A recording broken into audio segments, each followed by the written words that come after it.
एक शांत से शहर के किनारे हरी भरी पहाड़ियों में मैक्स नाम का एक नन्हा बालक रहता था। मैक्स केवल 6 साल का था, लेकिन वो आम बच्चों जैसा नहीं था। उसमें गुप्त सुपर पावर थीं। वह उड़ सकता था, एक हाथ से भारी चीजें उठा सकता था और जानवरों से बात भी कर सकता था।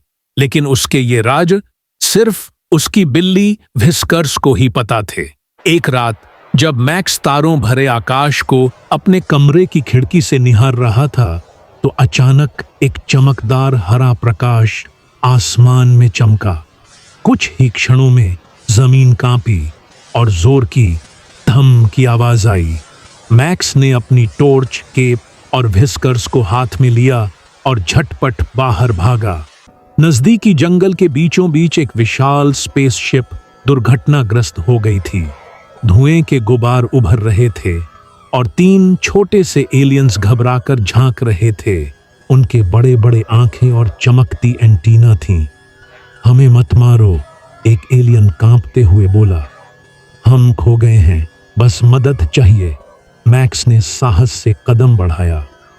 मैं मैक्स हूं, मैं तुम्हें चोट नहीं पहुंचाऊंगा, मैं मदद करने आया हूं। उसी क्षण जमीन फिर कांपी। अंधेरे से एक भयंकर रोबोट एलियन बाहर आया।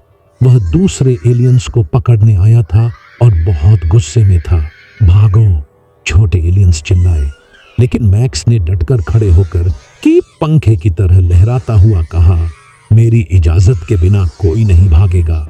व्हिस्कर्स कंधे पर सवार थी और मैक्स हवा में उड़ पड़ा।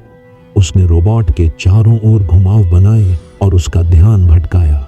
फिर पूरी ताकत से एक बड़ा पत्थर उठाकर रोबोट के पैरों पर गिरा दिया। धम, क्लैप। रोबोट दहाड़ा और फिसलने लगा। तब मैक्स ने अपनी बर्फीली सांस से उसके पैरों को जमींदार किया। फिर उसने रोबोट की पीठ पर लाल बटन दबाया और रोबोट शांत हो गया। छोटे एलियंस खुशी से चिल्लाए, तुमने हमें बचाया सुपर मैक्स। मैक्स की मदद से उन्होंने रोबोट के टूटे पुर्जों से अपनी स्पेसशिप ठीक कर ली। उड़ने से पहले एलियंस ने मैक्स को एक चमकता हुआ क्रिस्टल दिया।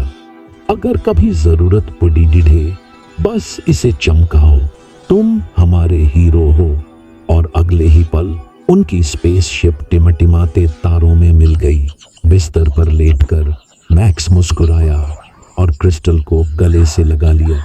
दुनिया को नहीं मालूम था, लेकिन एक छोटा सुपर हीरो अभी अभी पूरे आकाशगंगा को बचा